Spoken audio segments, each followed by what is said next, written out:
Welcome to a Longfellow evening, the inaugural performance of the Anchorage Choral Society. Eager anticipation has been building for this concert for weeks. And Mr. Gilbert Berry's fine overture has started our program off on a sound footing. We know Mr. Berry for his extraordinary interpretation of moving pictures.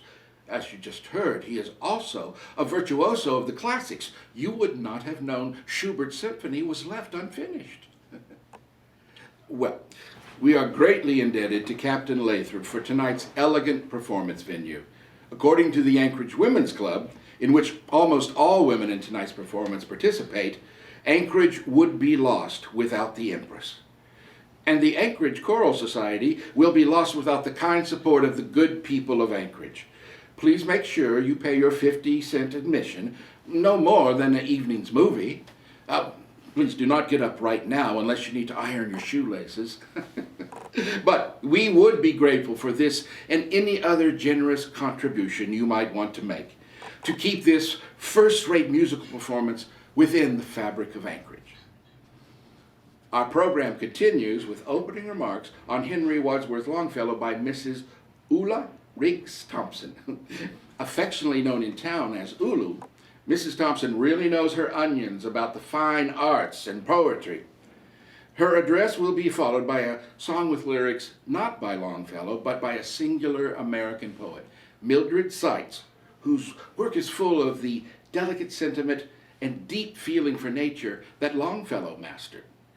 The gentleman who set her words to music, Ralph Cox, equally embodies the exceptionalism of American music.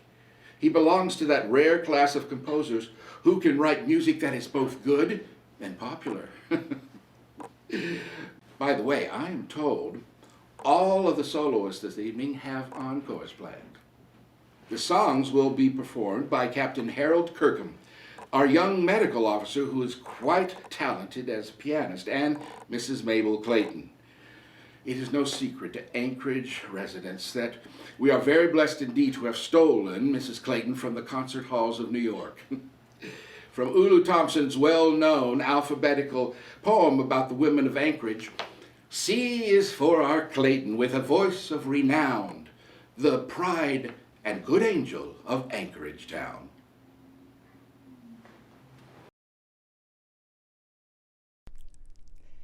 How fitting it is to begin tonight's celebration of Henry Wadsworth Longfellow with the romantic lyricism of Franz Schubert.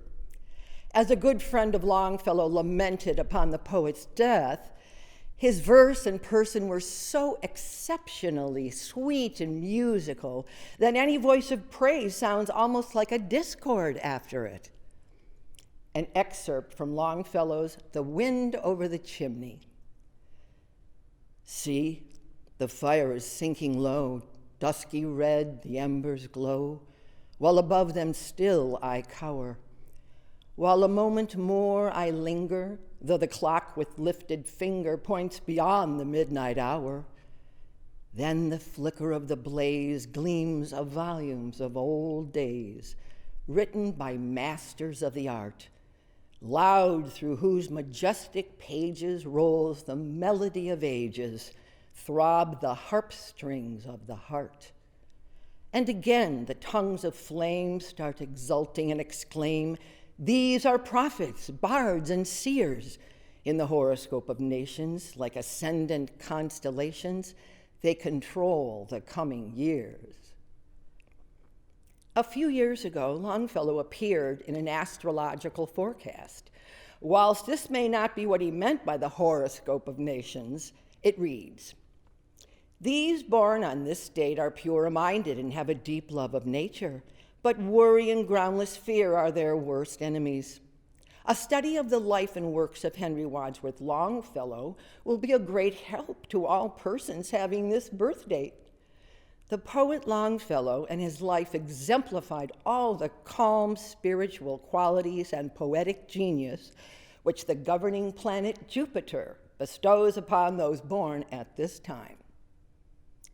Longfellow certainly appeals to a wide segment of society, apparently even outside our own planet. Recently, a self-described critic to whom I will not give spoken honor, proclaimed, "Longfellow is to poetry what the barrel organ is to music." Longfellow may be criticized by this American champion of art, but more of Longfellow's verse has been used in the school books of this country, and even those of Britain and Canada, than of all other American versifiers, or of any one British poet. There is poetry that makes a contribution to literature, and there are verse that make a contribution to humanity. Poetry commands the attention of critics, while verse receives the attention of the people. Henry Wadsworth Longfellow was a teacher at heart, and who shall say that the function of the teacher and the poet are not different manifestations of the same creative impulse? Longfellow's philosophy was to affect the mind by way of the heart's interest. "I cannot help believing," he said, "that he who bends in the right direction the pliant disposition of the young does something for the welfare of his country and something for the great interests of humanity." Longfellow warns against the American Philistine who thinks that the learning of books is not wisdom, that study unfits a man for action. Poetry and the fine arts will not till our fields, nor freight our ships, nor fill our granaries and our coffers, or build our railroads. Longfellow continues, "The true glory of a nation consists not in the extent of its territory, the pomp of its forests, the majesty of its rivers, the height of its mountains, but in the extent of its mental power, the majesty of its intellect, the height and depth and purity of its moral nature." As Alaskans, we pride ourselves in our hard work and self-reliance, yet our identity is fired by our community, our schools, our charities, our churches, our common purpose. Longfellow described "I" as that objectionable pronoun. For him, the song breathed into the air is found in the heart of a friend. This is not a time to halt our march of progress. We want our children and our children's children to enjoy the wonderful nation we are living in. Longfellow was masterful at giving a mission to his verse, and his life and literary works are emblems of our vast potential. The heights by great men reached and kept were not attained by sudden flight, but they, while their companions slept, were toiling upward in the night.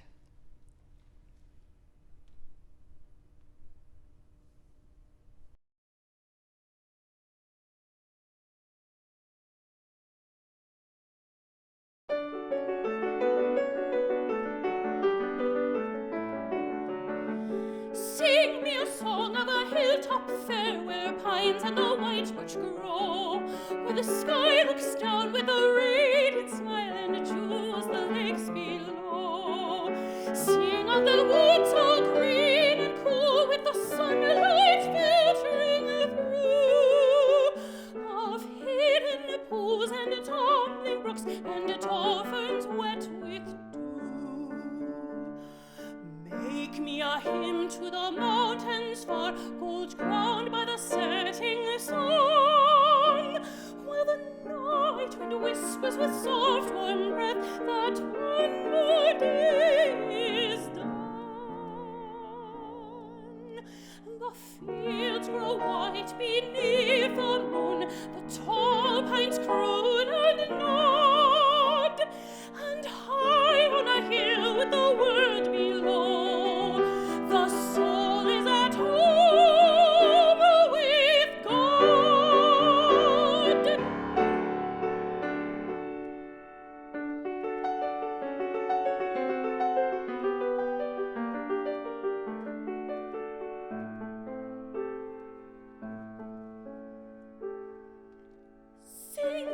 song of a hilltop fair, where pines and the white birch grow, of hidden pools and tumbling brooks, and tarpons wet with dew. Sing me a song, sing me a song of a hilltop fair.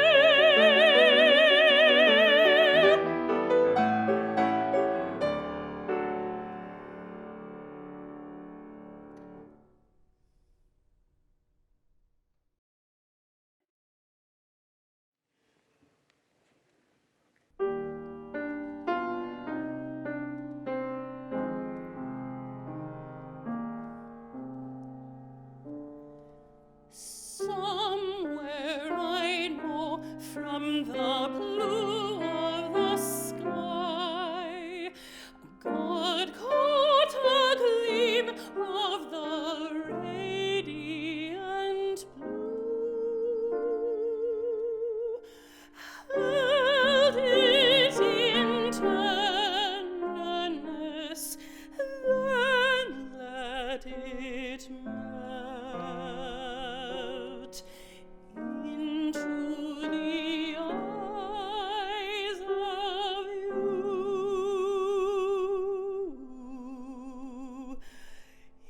into the eyes of you.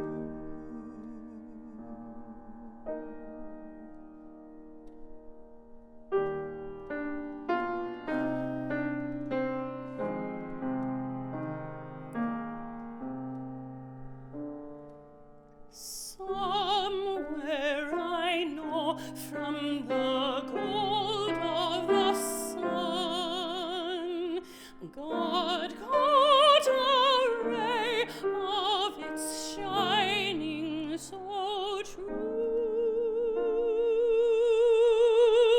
held it lovingly, then let it blow deep in the heart of you,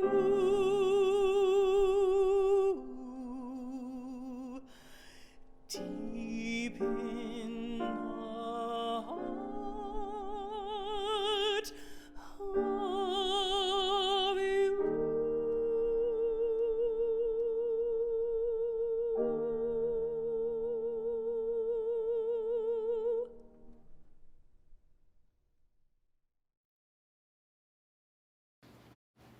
Conditions in the States are the worst in my lifetime due to readjustments to the war and lack of employment.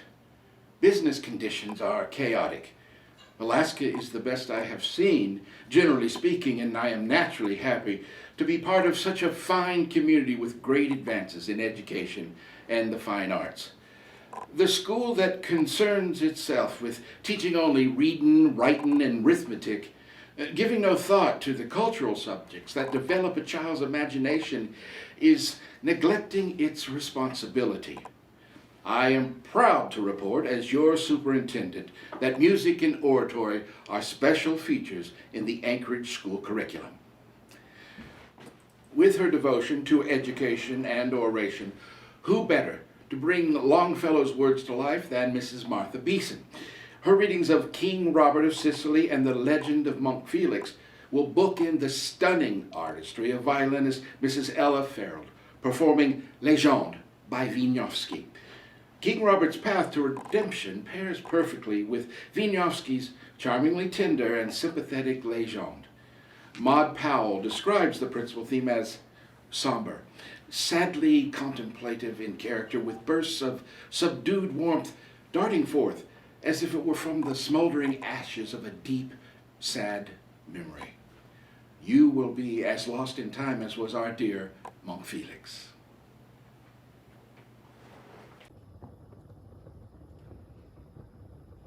The epic poem, King Robert of Sicily, was originally written during the 14th century by an unknown author. The theme is an ancient one, with parallels in early Buddhist and Hindu tales. Later, it was revived by the poet Henry Wadsworth Longfellow in one of his Tales of a Wayside Inn, which in turn inspired many modernizations, including several plays, a libretto for an opera by Massenet, and a short film produced in 1913.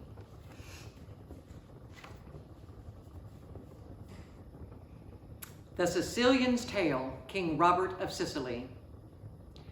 Robert of Sicily, brother of Pope Urbain and Valmond, Emperor of Alamein, apparelled in magnificent attire, with retinue of many a knight and squire, on St. John's Eve at Vespers, proudly sat and heard the priest chant the Magnificat.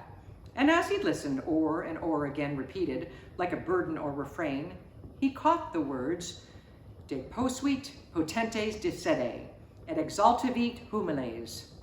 And slowly lifting up his kingly head, he to a learned clerk beside him said, What mean these words? The clerk made answer meet. He has put down the mighty from their seat, and has exalted them of low degree. Thereat King Robert muttered scornfully, "'Tis well that such seditious words are sung only by priests and in the Latin tongue. For unto priests and people let it be known, there is no power can push me from my throne." And leaning back, he yawned and fell asleep, lulled by the chant monotonous and deep. When he awoke, it was already night. The church was empty, and there was no light, save where the lamps that glimmered few and faint lighted a little space before some saint. He started from his seat and gazed around, but saw no living thing and heard no sound. He groped towards the door, but it was locked. He cried aloud and listened, and then knocked, and uttered awful threatenings and complaints and imprecations upon men and saints. The sounds re-echoed from the roof and walls as if dead priests were laughing in their stalls. At length the sexton, hearing from without the tumult of the knocking and the shout, and thinking thieves were in the house of prayer, came with his lantern asking, "Who is there?" Half choked with rage, King Robert said, "Open, 'tis I, the king. Art thou afraid?" The frightened sexton, muttering with a curse, "This is some drunken vagabond or worse," turned the key and flung the portal wide. A man rushed by him at a single stride, haggard, half naked, without hat or cloak, who neither turned nor looked at him nor spoke, but leaped into the blackness of the night and vanished like a specter from his sight. Robert of Sicily, brother of Pope Urbain and Valmond, Emperor of Alamein, despoiled of his magnificent attire, bareheaded, breathless, and besprent with mire, with sense of wrong and outrage, desperate, strode on and thundered at the palace gate, rushed to the courtyard, thrusting in his rage to right and left each seneschal and page, and hurried up the broad and sounding stair, his white face ghastly in the torch's glare. From hall to hall he passed with breathless speed, voices and cries he heard, but did not heed, until at last he reached the banquet room, blazing with light and breathing with perfume. There on the dais sat another king, wearing his robes, his crown, his signet ring, King Robert's self in features, form, and height, but all transfigured with angelic light. It was an angel, and his presence there with a divine effulgence filled the air, and exultation piercing the disguise, though none the hidden angel recognized. A moment, speechless, motionless, amazed, the throneless monarch on the angel gazed, who met his look of anger and surprise with the divine compassion of his eyes, and said, "Who art thou, and why comest thou here?" To which King Robert answered with a sneer, "I am the king, and come to claim my own from an impostor who usurps my throne." And suddenly at these audacious words, up sprang the angry guests and drew their swords. The angel answered with unruffled brow, "Nay, not the king, but the king's jester. Thou henceforth shalt wear the bells and scallop cape. For thy counselors shalt lead an ape. Thou shalt obey my servants when they call, and wait upon my henchmen in the hall." Deaf to King Robert's threats and cries and prayers, they thrust him from the hall and down the stairs. Next morning, waking with the day's first beam, he said within himself, "It was a dream." But the straw rustled as he turned his head. There were the cap and bells beside his bed. Around him rose the bare, discolored walls. Close by, the steeds were champing in their stalls, and in the corner, a revolting shape, shivering and chattering sat the wretched ape. It was no dream. The world he loved so much had turned to dust and ashes at his touch. Days came and went, and now returned again to Sicily, the old Saturnian reign. Under the angel's governance benign, the happy island danced with corn and wine, and deep within the mountain's burning breast, Enelatus the giant was at rest. Meanwhile, King Robert yielded to his fate, sullen and silent and disconsolate, dressed in the motley garb that jesters wear, with look bewildered and a vacant stare, close shaven above the ears as monks are shorn, by courtiers mocked, by pages laughed to scorn. His only friend the ape, his only food what others left, he still was unsubdued. And when the angel met him on his way, and half in earnest, half in jest, would say, sternly, though tenderly, that he might feel the velvet scabbard held a sword of steel, "Art thou the king?" The passion of his woe burst from him in resistless overflow, and lifting high his forehead, he would fling the haughty answer back, I am the king. Almost 3 years were ended, when there came ambassadors of great repute and name from Valmond, Emperor of Alamein, unto King Robert, saying that Pope Urbain by letter summoned them forthwith to come on Holy Thursday to his city of Rome. The Pope received them with great pomp and blare of bannered trumpets on St. Peter's Square, giving his benediction and embrace, fervent and full of apostolic grace. While with congratulations and with prayers he entertained the angel unawares. Robert, the jester, bursting through the crowd, into their presence rushed and cried aloud, I am the king! Look and behold in me, Robert, your brother, king of Sicily. This man who wears my semblance to your eyes is an impostor in a king's disguise. Do you not know me? Does no voice within answer my cry and say we are akin? The Pope in silence, but with troubled mien, gazed at the angel's countenance serene. The emperor, laughing, said, It is strange sport to keep a madman for thy fool at court. And the poor, baffled jester in disgrace was huffled back among the populace. In solemn state, the Holy Week went by, and Easter Sunday gleamed upon the sky. The presence of the angel, with its light, before the sun rose, made the city bright, and with new fervor filled the hearts of men who felt that Christ indeed had risen again. Even the jester, on his bed of straw, with haggard eyes the unwonted splendor saw.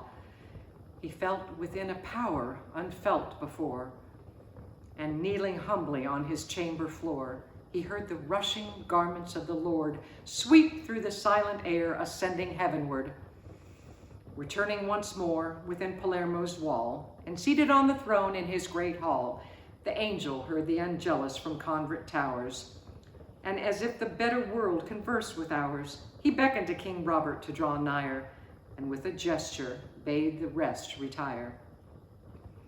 And when they were alone, the angel said, Art thou the king? And then bowing his head, King Robert crossed both hands upon his breast, and meekly answered him, Thou knowest best. My sins as scarlet are. Let me go hence, and in some cloister school of penitence, across those stones that pave the way to heaven, walk barefoot, till my guilty soul be shriven.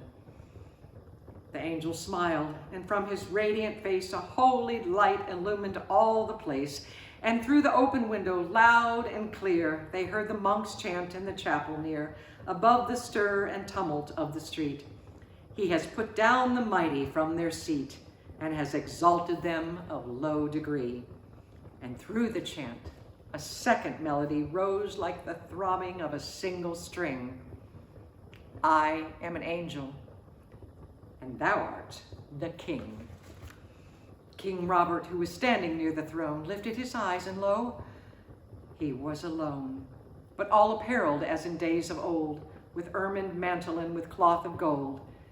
And when his courtiers came, they found him there kneeling upon the floor, absorbed in silent prayer.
The monk Felix comes from a book by Henry Wadsworth Longfellow called The Golden Legend, which depicted the lives of saints in an array of both factual and fictional stories.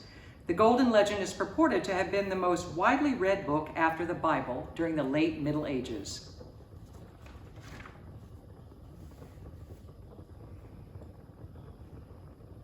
The monk Felix. One morning, all alone, out of his convent of gray stone, into the forest older, darker, grayer, his lips moving as if in prayer, his head sunken upon his breast in a dream of rest, walked the monk Felix.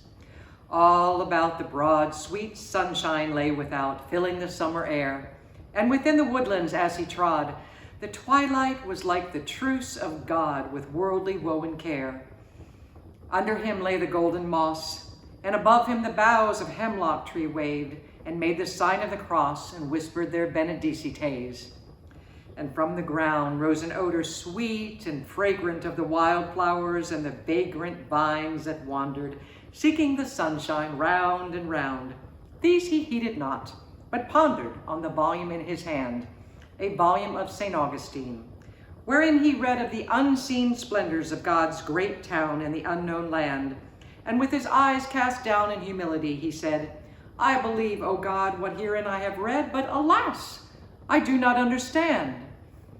And lo, he heard the sudden singing of a bird, a snow-white bird that from a cloud dropped down, and among the branches brown sat singing so sweet and clear and loud, it seemed 1,000 harp strings ringing. And the monk Felix closed his book, and long, with rapturous look, he listened to the song, and hardly breathed or stirred until he saw, as in a vision, the land Elysian, and in the heavenly city heard angelic feet fall on the golden flagging of the street. And he would fain have caught the wondrous bird, but strove in vain, for it flew away far over hill and dale. And instead of its sweet singing, he heard the convent bell suddenly in the silence ringing for the service of noonday. And he retraced his pathway homeward sadly and in haste.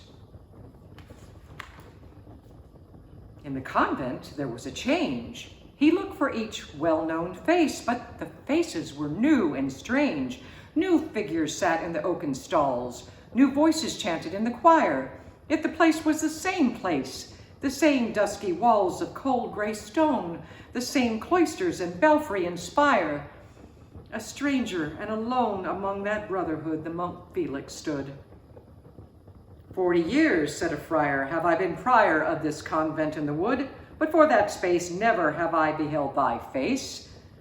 The heart of the monk Felix fell, and he answered with submissive tone, This morning, after the hour of prime, I left my cell and wandered forth alone, listening all the time to the melodious singing of a beautiful white bird, until I heard the bells of the convent ringing noon from their noisy towers.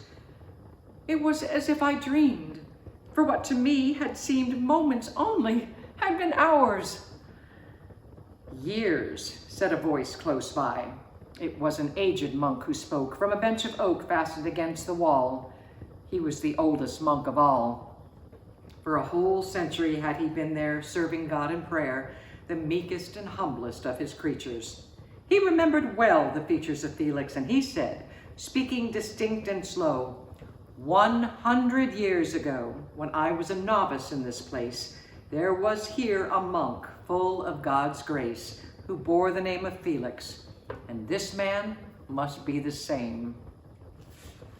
And straightway they brought forth to the light of day a volume old and brown, a huge tome, bound with brass and wild boar's hide. Therein were written down the names of all who had died in the convent since it was edified.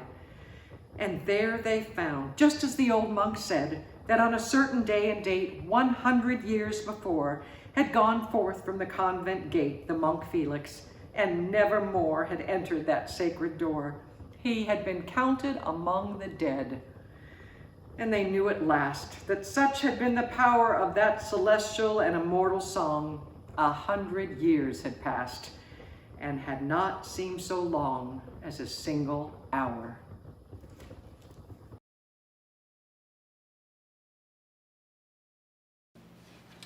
When Dr. Spalding approached me to form a community-wide chorus earlier this year, a mere 3 months ago, I did not anticipate the overwhelming response across all sectors of Anchorage society. Which is not to say we have not had a few bumps and turns on the road to this performance. Attendance waned in February, and I felt compelled to not only warn the truants that we could not succeed without complete commitment, but also to remind the people of Anchorage that the Choral Society had embarked on a worthwhile endeavor to give a form of music and entertainment different from the ordinary and above the class of the prevailing amusement.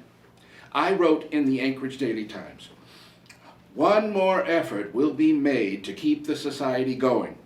The rehearsal next Wednesday evening will decide the fate of the Anchorage Choral Society. It is up to the musicians of Anchorage, by their presence or their absence, to decide this question." My ultimatum was met with renewed energy and more members than had previously attended rehearsals, so much so that we were able to raise performance expectations to include the performance of the next work, The Wreck of the Hesperus, a dramatic cantata by Thomas Anderton based on Longfellow's famous Ballad. This epic ballad brings the musicianship of Captain Kirkham to the fore and showcases 3 vocal soloists. Baritone Mr. David Vent as the sea captain, soprano Mrs. Jane Mears as the captain's daughter, and tenor Mr. Howard Heeman as a sailor. It also marks the debut of the Anchorage Community Chorus. As a British reviewer of Anderton's cantata writes, "There are few modern poems more musical in themselves or more suggestive of musical treatment than Longfellow's fine descriptive ballad, The Wreck of the Hesperus. The thrilling character of the story, the picturesque vigor with which it is narrated, the freshness and naivete of the central figure, the skipper's youthful daughter, and the dramatic apposition and interweaving of human emotion and elemental strife in the description of the storm make it, if possible, a greater favorite with composer than with the reader." Yet a more ambitious poem for musical purposes could not easily be found. To clothe the poet's words with seemly harmony is one thing. To translate them into the universal language is another. In his setting for the poem, Thomas Anderton aspires not merely to grasp, but to translate the subject, not to harmonize verses, but to weave them into music.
It was was the schooner Hesperus that sailed the wintry sea, and the skipper had taken his little daughter to bear him company.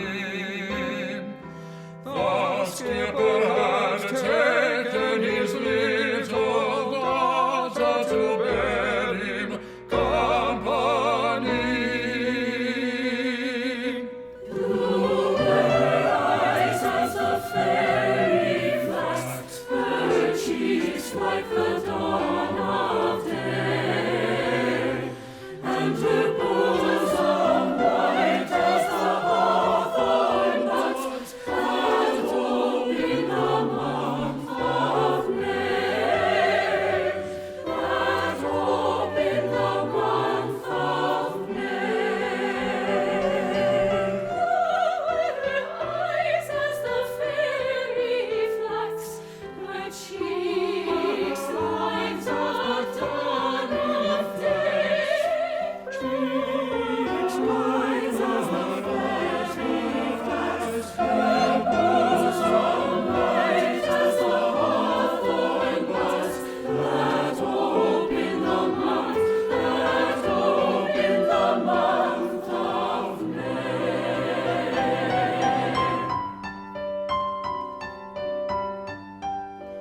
Her cheeks like the dawn of day, her cheeks like the dawn of day, her bosom white as the hawthorn buds that hope in the month, that hope in the month of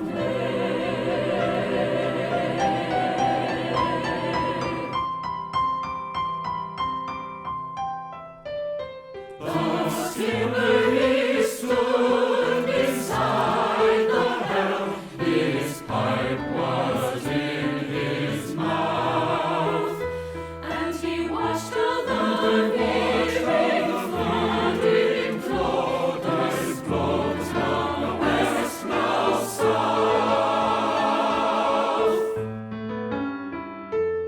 Then up and spake an old sailor, had sailed the Spanish main. I pray thee put into yonder port.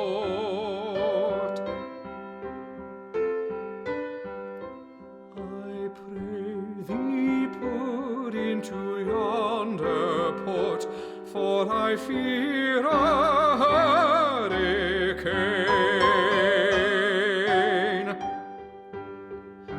Last night the moon had a golden ring, and tonight no moon we see. Last night the moon had a golden ring, and tonight no moon we see.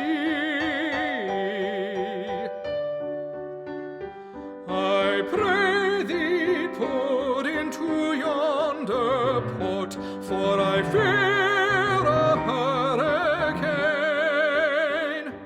Last night the moon had a golden ring, and tonight no moon we see. Last night the moon had a golden ring, and tonight no moon we see. The skipper he blew away from his pipe, the skipper he blew away from his pipe, the skipper he blew away from his pipe, and a scornful laugh laughed him, and a scornful laugh laughed him, and a scornful laugh laughed him.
Come hither, my little daughter, and do not tremble so.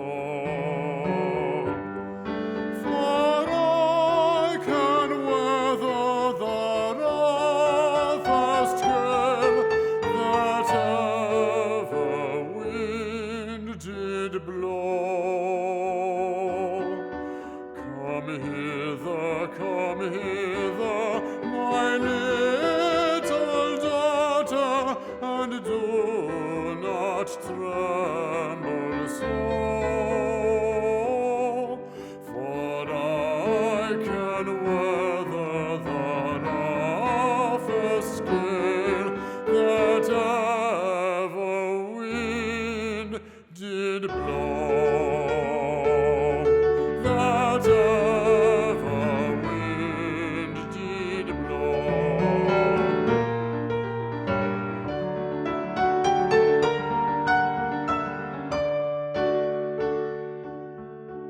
He wrapped her warm in his seaman's coat. He wrapped her warm in his seaman's coat against the stinging blast.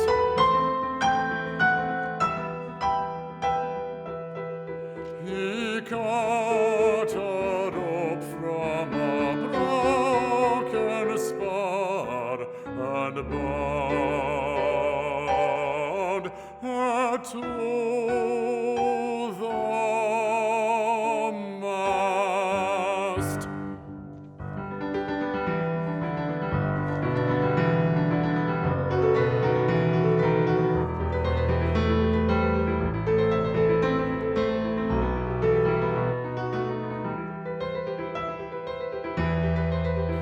Oh, Father, I hear the church bells ring. Oh, say, what may it be? 'Tis a fog bell on a rock-bound coast, and he steered for the open sea.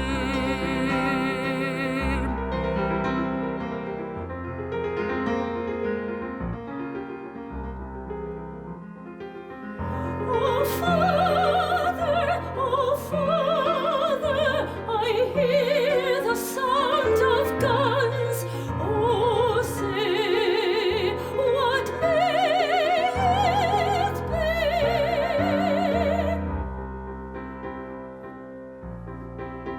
Some ship in distress that cannot live in such an angry sea. Oh, Father, I see a gleaming light.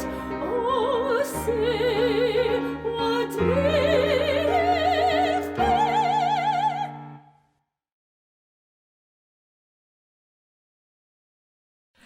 But the Father answered never a word. A frozen corpse was he. Lashed to the helm, all stiff and stark, with his face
daybreak on the bleak sea beach, a fisherman stood aghast to see the form of a maiden fair lashed close to a drifting mast. The salt sea was frozen on her breast, the salt tears in her eyes, and he saw her hair like the broad sea reef on the billows fall and rise. At daybreak on the bleak sea beach, a fisherman stood aghast to see the form of a maiden fair lashed close to a drifting mast. The salt sea was wet on her breast, the salt tears in her eyes, and he saw her hair like the broad sea reef on the billows fall and rise. On the billows fall and rise.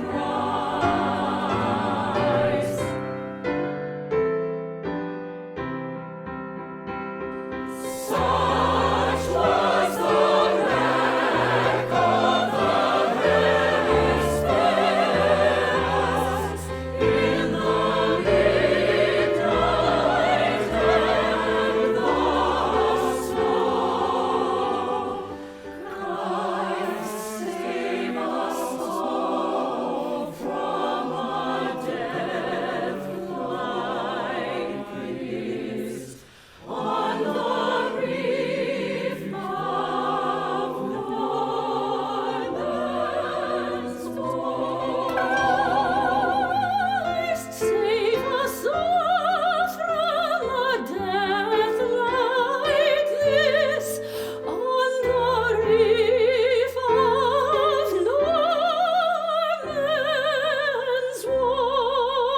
Christ save us all from a death like this on the reef of Norman's Woe. On the reef of We are all familiar with the W.E. Logeman ad. A home, what is it without a piano? Can a monetary value be placed upon the pleasure a piano gives? Is it not a homemaker? Is the music not character building? Well, there must be truth in advertising, for what better proof do we need than our stunning final soloist, Mrs. Dorothea Hervey, Anchorage's star concert pianist. Mrs. Hervey will be performing Romance in D-flat by the modern composer Sibelius. Well, but not to worry, Mr. Sibelius ascribes to a more romantic sensibility. Mrs. Hervey will be followed by our concluding piece of the evening, Isaac Woodbury's beautiful choral setting of Longfellow's Stars of the Summer Night. Thank you for your support in filling the Empress to capacity this evening, and please remember your 50 cents or a more generous donation. We invite you to sing along with our final hymn. As our celebrated Henry Wadsworth Longfellow so eloquently expresses, God sent his singers up on earth with songs of sadness and of mirth, that they might touch the hearts of men and bring them back to heaven again.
She sleeps, my lady sleeps.